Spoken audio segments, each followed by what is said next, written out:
very much. Thank you. I moved to America 12 years ago with my wife, Terry, and our 2 kids. Actually, truthfully, we moved to Los Angeles.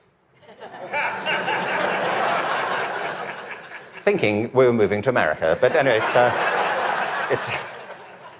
it's a short plane ride from Los Angeles to America. I got here 12 years ago, and when I got here, I was told various things, like, Americans don't get irony. Have you come across this idea? It's not true. I've travelled a whole length and breadth of this country. I have found no evidence that Americans don't get irony. It's one of those cultural myths, like the British are reserved. I don't know why people think this. We've invaded every country we've encountered. I don't know. But it's not true Americans don't get irony, but I just want you to know that that's what people are saying about you behind your back. You know, when you leave living rooms in Europe, people say, thankfully, nobody was ironic in your presence. But I knew that Americans get irony when I came across that legislation, No Child Left Behind. Because whoever thought of that title gets irony. Don't they?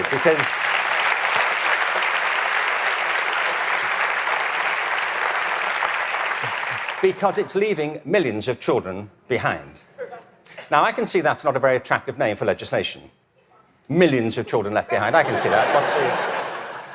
What's the plan? Well, we propose to leave millions of children behind, and here's how it's going to work. And it's working beautifully. In some parts of the country, 60% of kids drop out of high school. In the Native American communities, it's 80% of kids. If we halved that number, one estimate is it would create a net gain to the US economy over 10 years of nearly $1 trillion. From an economic point of view, this is good math, isn't it? That we should do this. It actually costs an enormous amount to mop up the damage from the dropout crisis.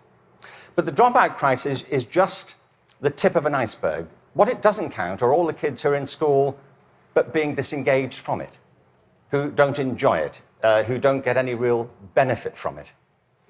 And the reason is not that we're not spending enough money. America spends more money on education than most other countries.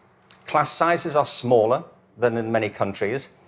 And there are hundreds of initiatives every year to try and improve education.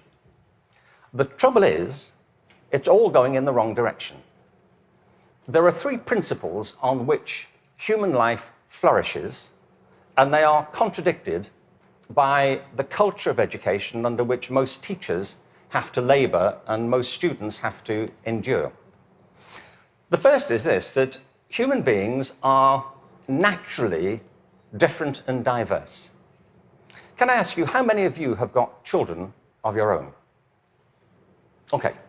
Or grandchildren? How about 2 children or more? Right. And the rest of you have seen such children?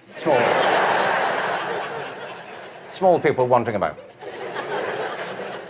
I will make you a bet, and I'm confident I will win the bet. If you've got 2 children or more, I bet you they are completely different from each other, aren't they? Aren't they? You would never confuse them, would you? Like, which one are you? Remind me. You know, your mother and I are going to introduce some colour-coding system so we don't get confused. Education under No Child Left Behind is based on not diversity, but conformity. What schools are encouraged to do is to find out what kids can do across a very narrow spectrum of achievement. One of the effects of No Child Left Behind has been to narrow the focus onto the so-called STEM disciplines. They're very important. I'm not here to argue against science and math. On the contrary, they're necessary, but they're not sufficient. A real education has to give equal weight to the arts, the humanities, to physical education. An awful lot of kids... Sorry, thank you.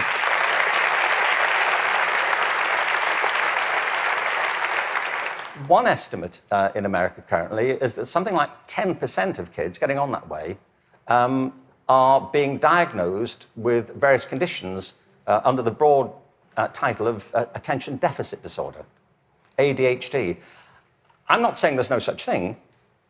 I just don't believe it's an epidemic like this. If you sit kids down hour after hour doing low-grade clerical work, don't be surprised if they start to fidget, you know.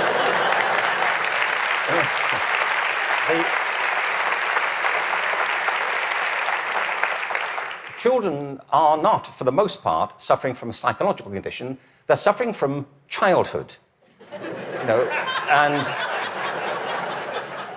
and I know this because I spent my early life as a child. I went through the whole thing. And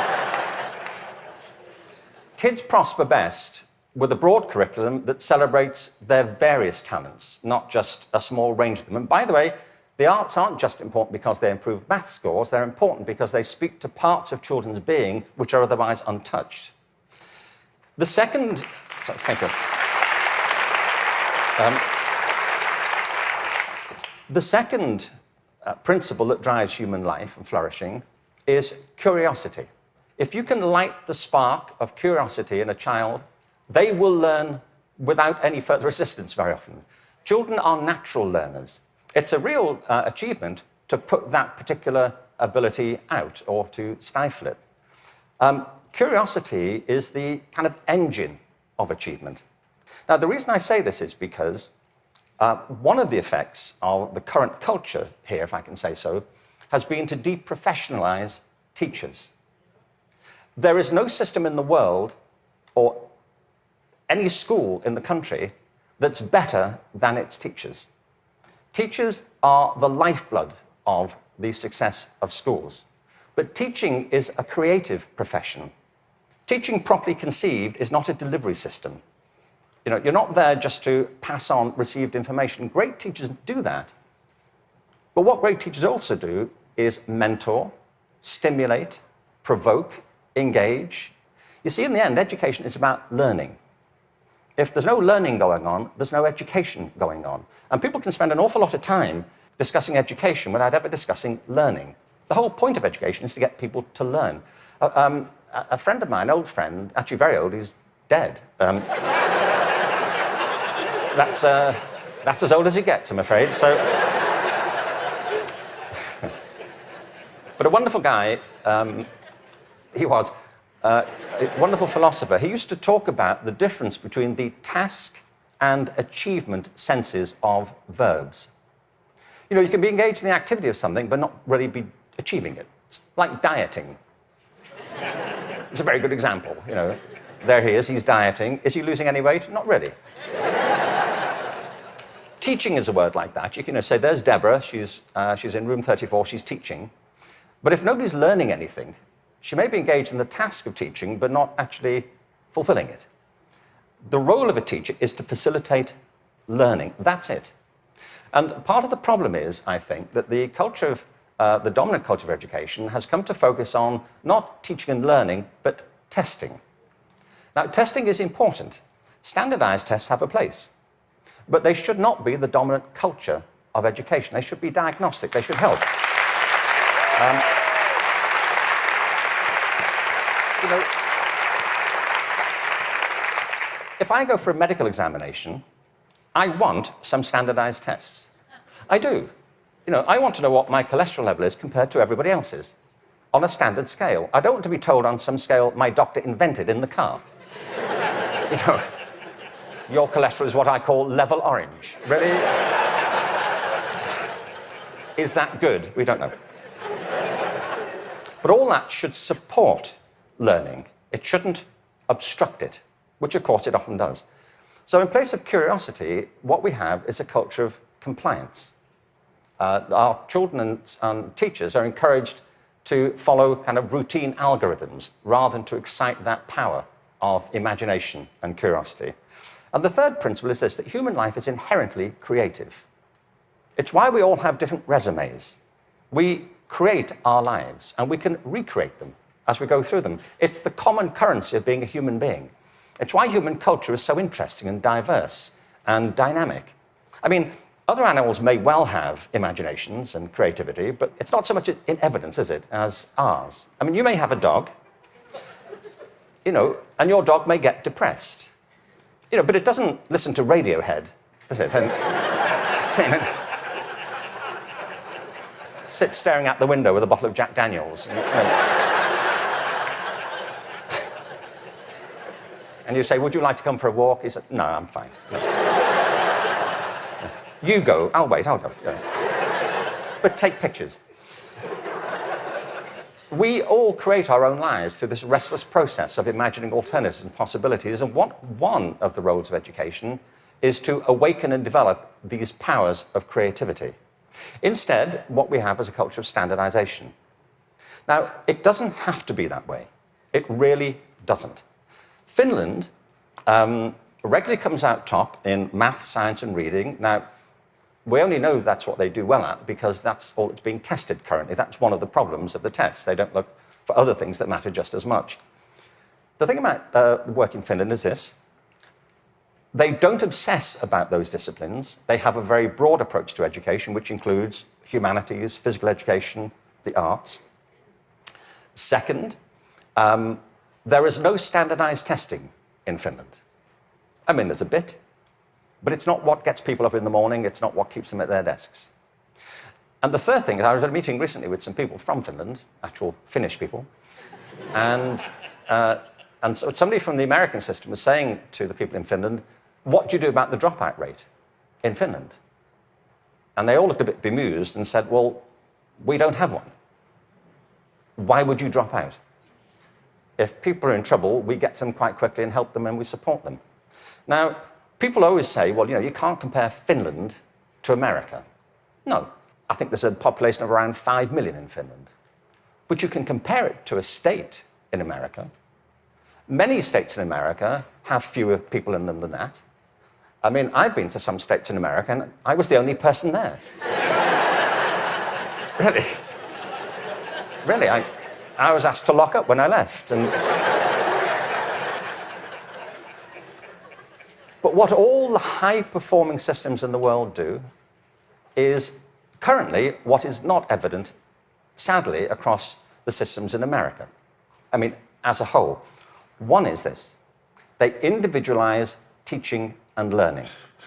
They recognize that it's students who are learning, and the system has to engage them, their curiosity, their individuality, and their creativity. That's how you get them to learn. The second is that they attribute a very high status to the teaching profession. They recognize that you can't improve education if you don't pick great people to teach and if you don't keep giving them constant support and professional development. Investing in professional development is not a cost, it's an investment. And every other country that's succeeding well knows that, whether it's Australia, Canada, South Korea, Singapore, Hong Kong, or Shanghai. They know that to be the case. And the third is they devolve responsibility to the school level for getting the job done. You see, there's a big difference here between going into a mode of command and control in education. That's what happens in some systems. You know, central governments decide or state governments decide, they know best and they're going to tell you what to do. The trouble is that education doesn't go on in the committee rooms of our legislative buildings. It happens in classrooms and schools. And the people who do it are the teachers and the students. And if you remove their discretion, it stops working. You have to put it back to the people.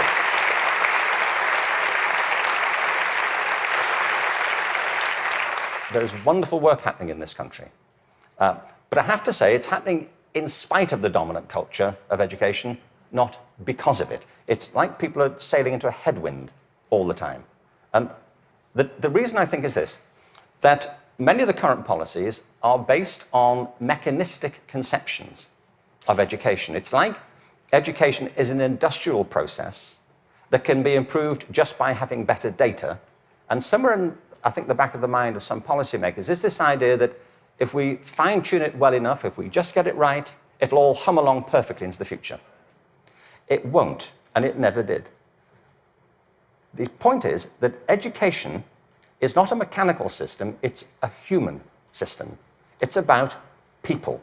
People who either do want to learn or don't want to learn. Every student who drops out of school has a reason for it. which is rooted in their own biography. They may find it boring, they may find it irrelevant, they may find that it's at odds with the life they're living outside of school. There are trends, but the stories are always unique. I was at a meeting recently in Los Angeles they're called alternative education programs. These are programs designed to get kids back into education. They have certain common features. They're very personalized.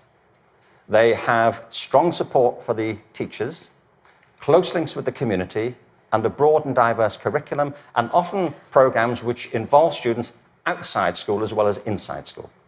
And they work. What's interesting to me is these are called alternative education.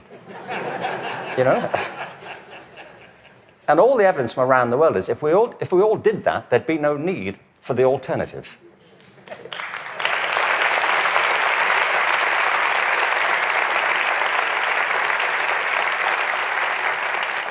So I think we have to embrace a different metaphor. We have to recognize that it's a human system and there are conditions under which people thrive and conditions under which they don't. We are, after all, organic creatures. And the culture of the school is absolutely essential. Culture is an organic term, isn't it? Not far from where I live is a place called Death Valley. Death Valley is the hottest, driest place in America, and nothing grows there. Nothing grows there because it doesn't rain, hence Death Valley. In the winter of 2004, it rained in Death Valley. 7 inches of rain fell over a very short period. And in the spring of 2005, there was a phenomenon. The whole floor of Death Valley was carpeted in flowers for a while. What it proved is this, that Death Valley isn't dead. It's dormant. Right beneath the surface are these seeds of possibility, waiting for the right conditions to come about. And with organic systems, if the conditions are right, life is inevitable. It happens all the time. You take an area, a school, a district, you change the conditions, give people a different sense of possibility, a different set of expectations, a broader range of opportunities. You cherish and value the relationships between teachers and learners. You offer people the discretion to be creative and to innovate in what they do. And schools that were once bereft spring to life. Great leaders know that. The real role of leadership in education, and I think it's true at the national level, the state level, at the school level, is not and should not be command and control. The real role of leadership is climate control, creating a climate of possibility. And if you do that, people will rise to it and achieve things that you completely did not anticipate and couldn't have expected. There's a wonderful quote from Benjamin Franklin. There are 3 sorts of people in the world. Those who are immovable, people who don't get it, they don't want to get it, they're not going to do anything about it. There are people who are movable, people who see the need for change and are prepared to listen to it. And there are people who move, people who make things happen. And if we can encourage more people, that will be a movement. And if the movement is strong enough, that's, in the best sense of the word, a revolution. And that's what we need. Thank you very much. Thank you very much.